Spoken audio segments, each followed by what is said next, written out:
هلو يا حلوين، عاملين ايه؟ وحشتوني. دي قناتي مطبخ هنا بالهنا على الفيسبوك وعلى اليوتيوب ألذ وأطعم مع هنا. النهاردة هنعمل شوية مشاوي حلوين، شوية رز بسمتي. أنا حاولت على قد ما أقدر أقصر الفيديو عشان ما أطولش عليكم. يلا بينا هنبدأ. معلقتين سمنة على البوتاجاز وبصلاية، هندبل البصلاية وهنحط التوابل بتاعت الرز البسمتي. ده حوالي كيلو رز بسمتي، عليه 6 كوبايات من الشوربة. خلصنا وهنركنه يسيبه براحته يستوي، وهنبتدي نشوي. يعني عملت هنا كباب فراخ، وعملت كفتة، وعملت شيش طاووق وسجق مشوي. تعالوا نبدأ كده ونشوف احنا شوينا الكلام ده وعملناه من البداية للنهاية ازاي. طبعا انا ما قدرتش اصور الفيديو كله، انا صورت لكم وصفتين او 3 عشان ما اطولش عليكم، وبقية الوصفات هتنزل في الفيديوهات بعد كده. الاول هعلمكم ازاي، او هوريكم ازاي انا بلف السجق لفة الحلزون.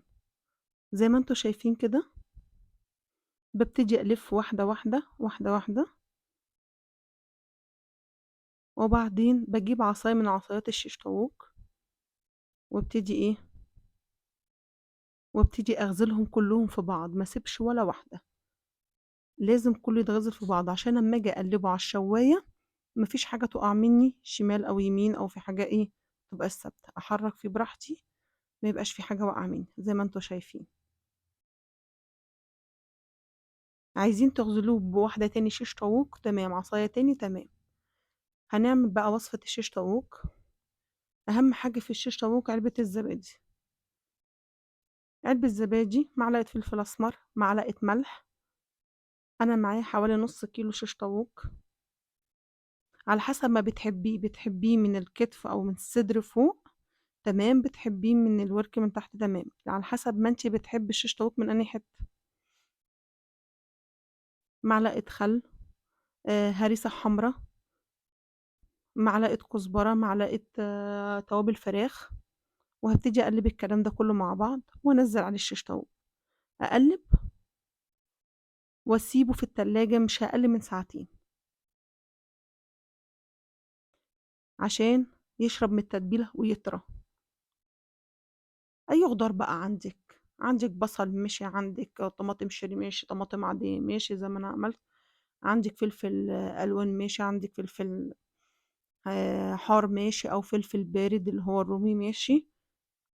أي خضار أنت تحبيه. المهم اللي أنت تقفلي الشيش طاووق من أول العصاية من تحت ومن العصاية من فوق، عشان ما فيش حاجة تقع بعد ما تتشوي. لو لقيتيها كبيرة شوية تنيها زي ما أنا تنيتها، هتاكلي أحلى شيش طاووق.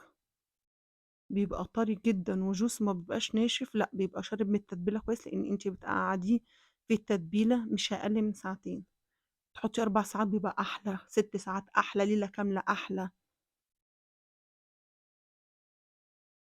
هبتدي بقى إيه، خلصنا بنشوي الشيش طاووق وبنشوي السجق، هنبتدي إيه، نعمل وصفة الكفتة. وصفة الكفتة سهلة وبسيطة، وما فيهاش أي مقادير مش طبيعية. كل المقادير مش مش أي مقادير من اللي بره، لأ، هي بصلاية و... وهريسة حمرا و7 بهارات وفلفل أسمر وبصل وشوية كزبرة بس.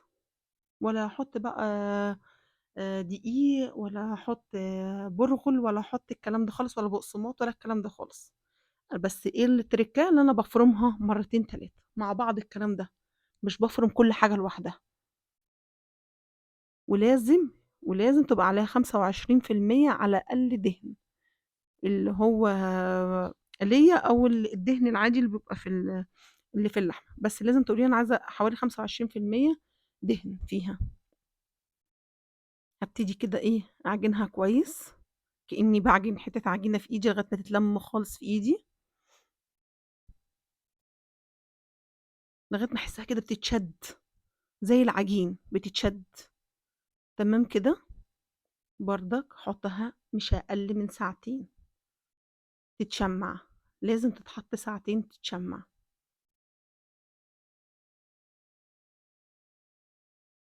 يعني أنا ممكن أجهز كل الخلطات بتاعتي وأحطها في التلاجة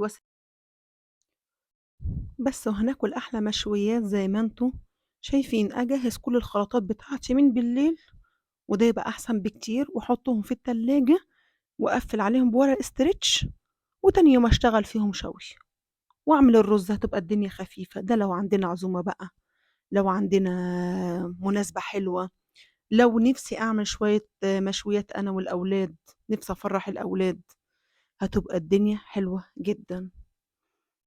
كل المقادير اللي أنا ما قلتهاش هتلاقيهم في صندوق الوصف. أي أسئلة، أي أسئلة اسألوها وأنا هرد عليكم. وبالهنا والشفا من مطبخ هنا.